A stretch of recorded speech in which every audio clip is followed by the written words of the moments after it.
Hi everybody, thanks for watching Access Hockey MI. I'm going to try not to be stale. Stale? Hi everybody, thanks for watching Access Hockey. Today, we are talking about more draft things. Recently, Steve Yzerman did an interview, our GM for the Detroit Red Wings, did an interview with media about, looking toward the draft, what we're kind of drafting for, what's going on.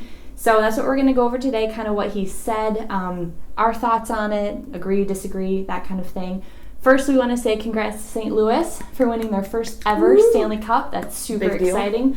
We watched the Game 7, and it was amazing. Jordan Binnington was great in net, and all his teammates. You could say he came up big. He did come up big in the net. So we're going to talk about what Steve Yzerman is doing looking toward the draft. And Rachel, why don't you start it? Yes. Okay, first off, media, don't ask questions about playoffs, because I can imagine, the face that he made was, I hope that media person felt stupid asking that question, because it hasn't even started yet. So don't ask stupid questions. Anyway, so he made a lot of comments about U.S. development. A lot of comments and questions were kind of thrown out there about Team USA. Obviously, they've got a lot of players in the top 31 right now for the draft. So his comments basically enveloped the USHL as a whole and how impressive that league has been this season and how much they have to offer this draft. The last two drafts, we had really, really deep talent pools. I think the OHL kind of typically takes the cake as far as draftees go, but the USHL this year is just really standing out. And so he had a lot of comments about that, their development, the age group that they are, and how they are the elite in the US. USHL drafted a lot last year too, which is super encouraging. Yeah. It's a good league, a good development league, and I think it makes those players think, realize too that they're not wasting their time in that league. Exactly. Taking the time even before school sometimes to go there, it helps. You get noticed there. Yeah, you definitely do. And with that being said, obviously they're looking, there's a lot of USHL players, so there's a good chance that might be one of the ones that we pick. Could be. You never really know till draft day. We did get a comment that said, we think, or the commenter said that they're probably going to try draft the best available, which is exactly what Steve Yzerman said. So good job, commenter. That's a very astute observation. You have good hockey sense. When you're sixth, you just gotta draft the best that's available for you right there, because it didn't seem like he was looking to fill a particular spot. Just get the best available at number 6, which it's a smaller pool of players, so he has more. It's more predictable, I think, for teams when you're drafting first round and your pick 6. You know who's going 1, 2. You don't know the order, but you can kind of see in a smaller pool of players. Roughly who's going to be left over. I mean, last season we saw, Zadina drop to where we were able to get him, which he was what? He was 6, I believe, 6 overall. So, and with that being able to get Veleno also around that time. So it does change a little bit, but they know who would be their first and second option because they know exactly who's going to be in that round. The first rounders don't normally change too much. So it's all the rounds after that that are really unpredictable. And it's a larger pool of players. I think he said our next pick is 35, and it's a larger pool of players. So you kind of see as teams start picking who you're going to have left and who to look at. But at least with 6, you're just going to get the best available. At that time. Well, it's going to be a lot of draft day decisions, too, because the way he made it sound, and obviously there's a ton of changes.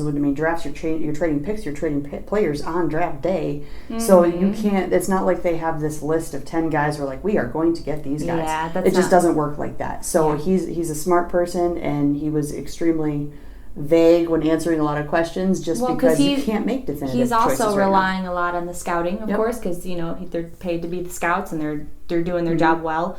They did their job well last year. We got a lot of picks. He's a new guy.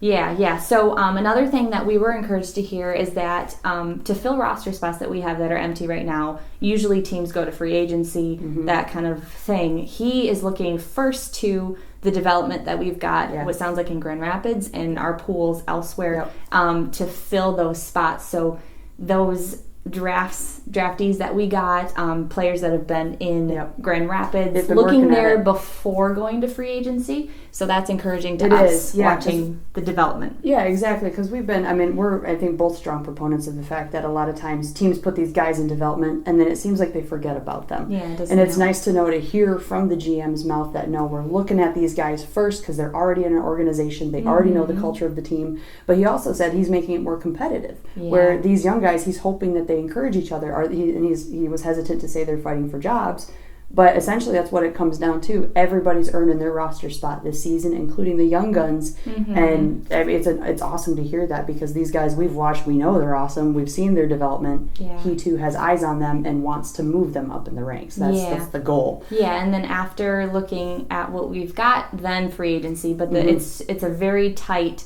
pool of people, because they have to fit contractually what we want to offer, what their personality, I think, and play style is for where we want to go for the Red Wings goals. That's free agency. You got to find someone, because they're usually shorter contracts, who fits where you want to go and what your goal for the team is, which is, of course, getting back to a winning team. Right. And again, don't ask if we're going to make the playoffs.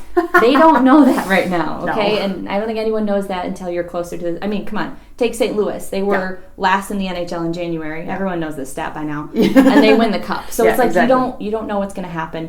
Who's going to step up. What's, what other teams are going to be drafting and doing it. And what Yzerman, I think, is trying to bring home, because everybody's really impatient now that they're like, oh, Yzerman's home. He's going to be the savior of the team. We're going to hit the playoffs. That might not be the case. Could we be a Cinderella story? Potentially. That'd be great. It's up to the guys on the ice. But something that they all say is it takes time. It takes time. And that's with the development. A lot of people think, and he was stressing this too, no matter who you pick first round, it does not mean they're going to be NHL ready immediately. Right. Not every player is like that. So finding the best, that's where it comes back to, where they could potentially be very moldable very easily and fit with the NHL culture very well.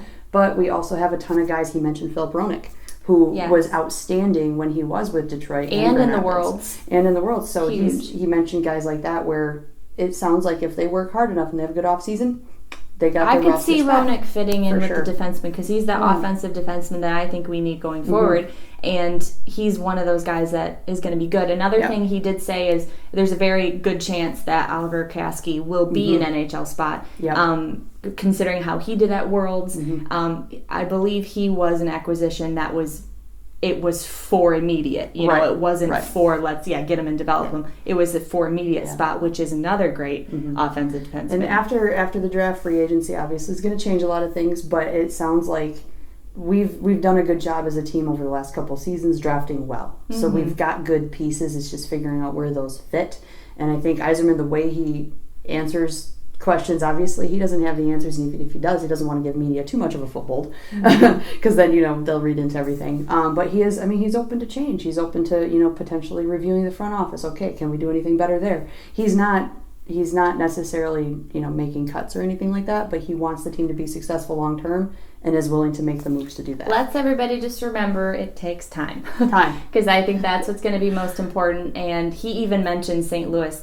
3 of their best players were drafted like 10 years ago. It takes time. So everybody just chill. It's going to be fine. But that's kind of what we wanted to go over today. We'll link the video as well that we are referring to of this interview, because it's always nice to hear from the GM, like not just us. From the captain's mouth. Yeah, so we'll link that below as well.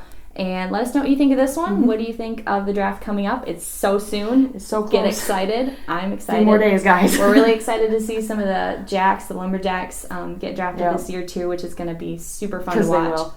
Yeah, it's just going to be great. So let us know what you think in the comments. Thanks so much for watching. Share this video. Tell all your friends that we love them. And we'll see you next time. Bye.